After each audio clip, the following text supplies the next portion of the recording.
It's a Wednesday NBA doubleheader on ESPN. That's tonight. At 8, John Wall and the Wizards take on the Pacers. Then at 10:30, the Los Angeles Clippers take on the Warriors. Should be a good game. Wednesday night basketball presented by State Farm and part of the Kia tip-off. The undefeated Rockets handed the Heat their first loss of the season last night, outscoring Miami 24-25-14 in the final quarter. James Harden finished with 25 points, 10 assists, 9 rebounds, just 1 rebound shy of a triple-double.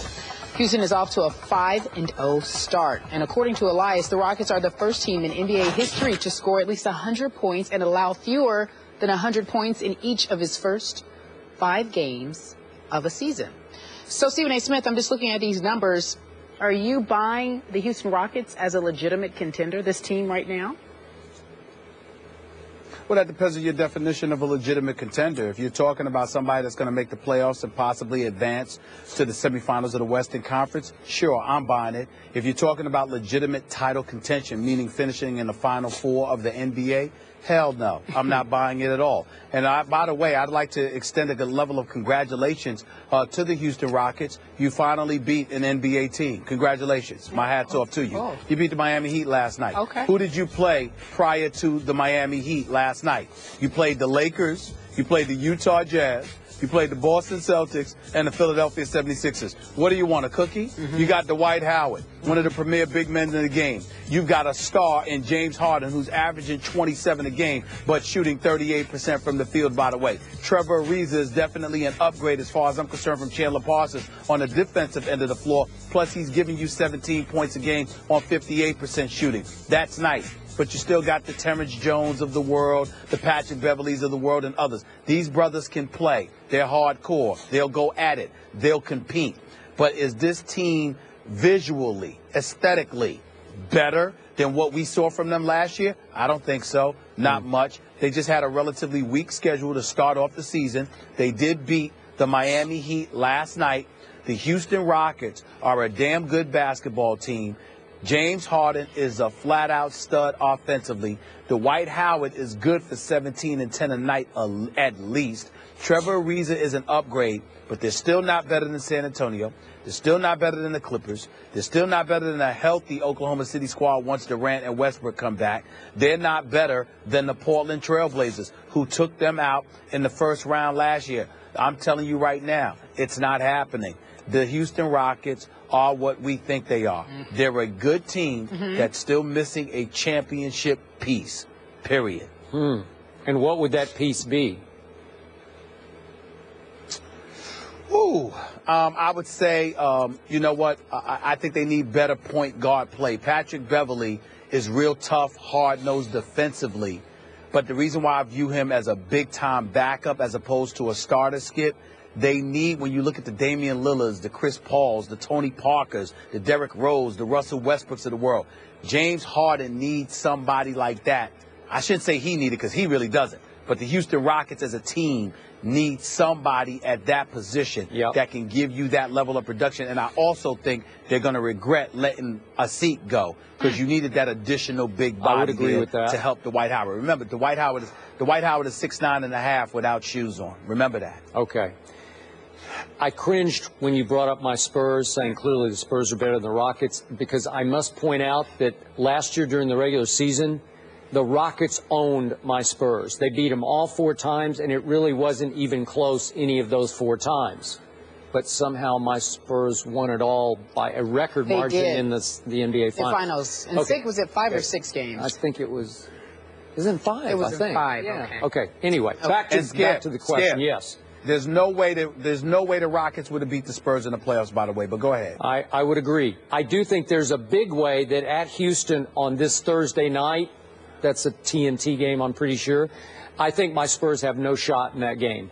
This team is playing at an extremely high level, in part because it is raining threes right now. They made 17 of 37 threes last night at Miami, and even though the Heat hung in at the 7-minute mark, Heat only down 4. The threes were just falling from the ceiling. Trevor Ariza made 3 just in the fourth quarter last night that seemed like he was falling out of bounds when they left his hand. And He's now made 21 of 35 for this season, which is 60% from three. Once again, they're off to the races, taking the most threes in the league. They led the league last year. They'll lead it again by far this year. My point is that they do live and die, probably to a fault, with the three-point shot. But what I did like and respect about them last night, Stephen A. Smith, we know Dwight can defend. I thought James Harden made a couple of big-time defensive plays last year. You have been hard on him about his lack of defense. He is capable, to me, of playing big-time defense when he decides that's what needs to be done. Last night he decided, and he came through. I thought their team played good team defense last night. I think Trevor Reese has been a little addition, an upgrade in that regard. So can they continue that? I think they're going to have a really good record by the end of the regular season. Then we'll find out what they're made of. I don't love a team built around Dwight Howard, but I've said that from the start.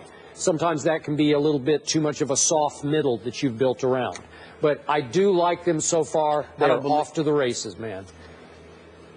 They are off to the races, and anytime you can hit threes, you're going to be prolific. And let's be careful about what we say about James Harden. We know how sensitive he can get. I mean, after all, the only thing, the only thing that the only thing I've ever said about this guy negatively is that he didn't show up in the NBA Finals. That's it. Other than that, I mean, everything about this guy is great, and his defense has been highly questionable. He did make some good defensive plays last night. I'll give him credit because I am seeing a concerted effort on the defensive end of the floor now than I've ever seen in the past. Clearly, Coach K, Mike Krzyzewski, has had a profound impact on him in terms of him paying attention to both ends of the floor. But we know that James Harden is an absolute stud, and I believe in Dwight Howard as well. I just don't think that in the West, that duo is enough to get you through Portland, the Clippers, San Antonio, and a healthy OKC.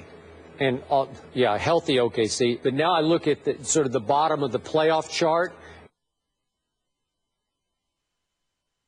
and I see New Orleans. They're starting to come around because that kid's really good. He's really good. He's going to be really good. So I'm saying, wow, the West just keeps getting better and better. He was on our show. He said he should have been. Did he say he should have been the MVP when he was on our show during All-Star? They were chanting MVP for him last night in New Orleans. I'm not ready to jump on that bandwagon. Not quite yet. Go ahead, Stephen A. I'm not ready either. But I'm not ready either. But Anthony Davis is going to be big time. He is going to be a superstar in this league. I believe in this kid's skill set, his mentality. He's big time. But I'll tell you who I also believe in, Skip. I believe in the Portland Trailblazers as well. They are coming because, Skip, when it's time, they can defend. And when you see their backcourt, especially somebody like Wesley Matthews, I mean, these boys get up in you. And Lillard's got a lot of heart, too. Yeah. I like Portland. I'm liking Portland rather more and more and more.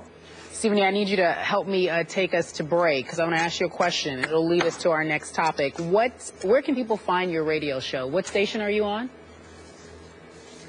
Sirius XM, Mad Dog Sports Radio, every weekday, 1 to 3 p.m. Eastern Standard Time. From my understanding, you had Channel Skip 85. Bayless. Channel 85. Did you have Skip Bayless on yet? You did, back in the day, right? Yes, I did. I'm going to have him on again. Don't worry about it. Skip will get plenty of time on the show. Get plenty of time, Skip.